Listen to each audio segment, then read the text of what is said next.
C'est Préface, le rendez-vous avec l'actualité des livres et puis l'occasion aussi pour vous de partir à la rencontre de nouveaux talents. C'est le cas aujourd'hui puisque nous accueillons Séverine Cresson. Bonjour Séverine. Bonjour Philippe. Merci d'avoir accepté cette invitation Jeune Talent puisqu'effectivement vous publiez aux éditions d'Alvas qui est votre premier roman Nourrice avec cette belle couverture tout en sensibilité. À voir la couverture, on se doute qu'on va parler des femmes, mais pas n'importe quelle femme. On va surtout découvrir beaucoup de personnages et notamment Sylvaine. Pourquoi avoir eu envie de nous parler de ces femmes et notamment de ces femmes qui allaitent dans ce qui est donc votre premier roman? Alors j'ai découvert le phénomène de l'allaitement mercenaire en faisant des recherches pour écrire mon livre, pour écrire Nourrice. Et je me suis rendu compte qu'il s'agissait vraiment d'un phénomène qui avait beaucoup d'ampleur, que ce soit dans le temps, puisque ça existe depuis toujours, depuis l'Antiquité. Pour faire court, et puis qui existe également dans de nombreux lieux. Alors l'allaitement mercenaire, Oui. expliquez-nous effectivement en quoi ça consiste. Alors l'allaitement mercenaire, ça consiste tout simplement à vendre son lait. À le vendre en allaitant, c'est-à-dire que les nourrices avaient un nourrisson dont elles avaient la charge, et elles étaient payées, rétribuées pour nourrir cet enfant au sein. Et donc il pouvait s'agir ou d'un enfant qui venait de la ville, ou d'un enfant trouvé, qui avait été abandonné par sa mère et qui était amené à la campagne dans la maison des nourrices. Ça va être le cas de Sylvaine qui est le personnage principal, le personnage que l'on va suivre pendant tout ce roman. C'est une femme qui va s'occuper de plusieurs enfants à la fois, Mhm. les siens, ceux des autres, avec donc cet allaitement mercenaire.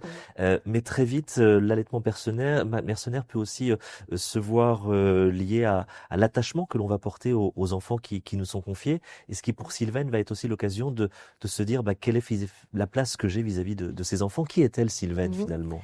Alors Sylvaine, c'est la femme d'un bûcheron donc, qui habite dans un petit village assez isolé. C'est un village dans lequel quasiment toutes les femmes sont nourrices. Et elle est jeune maman puisqu'elle a eu un petit garçon qui s'appelle Géant, qui est âgé de 6 mois. Évidemment, pour vendre son lait, il faut produire du lait. Donc elle a accouché, elle a eu 7 enfants et elle prend en nourrissage une petite de la ville qui s'appelle Gladys. Et c'est vrai que moi, ce qui m'intéressait en fait dans le roman, c'était de me dire mais quel lien peut tisser une nourrice avec un enfant qui lui est inconnu, qui lui est étranger, d'autant qu'elle est payée pour cela. Est-ce que ça a une incidence sur la relation qu'elle peut créer avec l'enfant? Mhm. Quelle va être la nature de ces liens? De manière sous-jacente, je me demandais mais est-ce qu'on peut être la mère? Est-ce qu'on peut en tout cas se sentir mère d'un enfant qu'on n'a pas conçu soi-même, qu'on n'a pas porté, qu'on n'a pas mis au monde? Donc c'était ça qui Mais qu'on m'intéressait. fait grandir par l'allaitement. Absolument, absolument, puisque Sylvaine va évidemment entourer ce nouveau-né de tous les soins nécessaires au nourrisson. Donc évidemment, il y a la nourriture par le lait, mais il y a également la tendresse, l'amour, et puis voilà les soins classiques, je dirais, de couche, etc. Vous nous racontez que ce phénomène de l'allaitement mercenaire, puisque c'est le terme qu'on lui donne, vous l'avez découvert et vous l'avez un peu étudié. Néanmoins, Mm. vous n'avez pas voulu faire un roman historique. C'est pas le propos. D'ailleurs, il n'y a pas réellement de temporalité. Chaque lecteur pourra situer l'action dans la période historique qu'il souhaite. Mais vous vouliez parler Mm. de ce phénomène social qui a duré sur plusieurs siècles finalement. Cet allaitement que l'on fait payer. Ce n'est plus le cas aujourd'hui. Ça n'existe plus, ça? Non, c'est interdit maintenant en France. Alors le dernier bureau des nourrices a fermé en 1936, donc c'est un phénomène qui est quand même assez récent, ça fait moins d'un siècle. Mais aujourd'hui c'est interdit, une femme peut donner son lait, mais gratuitement. Il sera vendu ensuite via le lactarium pour rembourser les frais en fait de traitement et de conservation du lait. Et c'est vrai que c'est vraiment quelque chose qui m'a beaucoup frappée quand j'ai découvert ce phénomène qu'on appelait aussi l'industrie nourricière, dont l'apogée était au 19e siècle. Et je me suis demandé pourquoi j'en avais jamais entendu parler auparavant, finalement, alors que c'est quelque chose qui concernait énormément d'enfants. Énormément de femmes.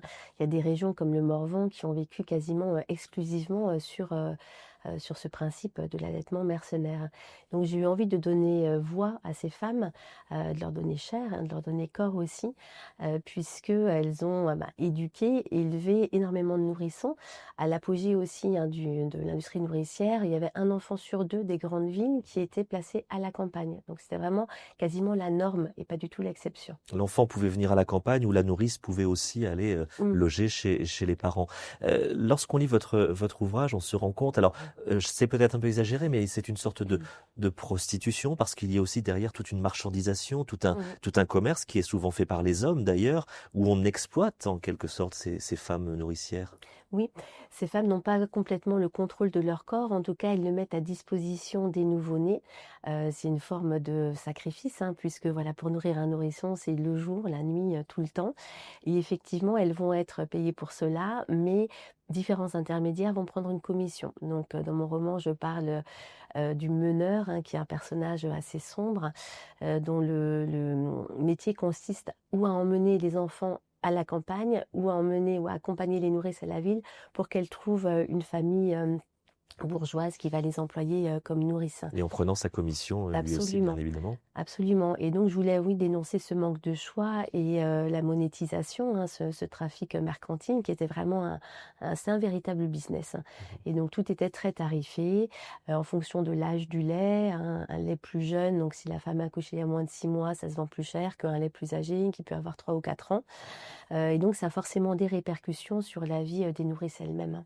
Il faut préciser que dans votre livre, vous parlez donc de ces femmes nourricières, mais c'est aussi un roman sur la place de la femme dans la société, c'est aussi un roman sur la famille, c'est un roman sur le couple, parce que Sylvaine et son époux sont un couple assez uni, assez fusionnel, qui doivent survivre dans cette période compliquée. Il y a plusieurs lectures possibles dans votre roman, et je voudrais que vous nous parliez aussi de l'écriture que vous avez choisie. On est dans une écriture très, très subtile, très pudique, très poétique, très imagée. Comment avez-vous travaillé cette écriture Mmh. pour ce qui est, je rappelle, votre premier roman? Alors je l'ai beaucoup travaillé, hein, c'est-à-dire que, bah, voilà, je travaille beaucoup mes brouillons, hein. Souvent je fais un premier jet et puis ensuite, je lisse. J'aime beaucoup la poésie et les images en général, les métaphores, la musicalité du texte aussi, c'est quelque chose de vraiment important pour moi. Donc c'est vrai que j'y passe énormément de temps. Je pense que ça faisait aussi un pendant, cette écriture plus poétique, à la réalité vraiment sordide dans laquelle, se trouvaient ces femmes. Enfin, c'est pas venu forcément consciemment, mais en cours d'écriture, c'était clair pour moi que toutes les scènes d'attachement, d'amour, de tendresse entre, ou la mère ou, la nourrice, enfin c'est la même chose en fait, hein, mère de sang, mère de lait et le nouveau-né, c'était, important pour moi que ça prenne une dimension, plus symbolique.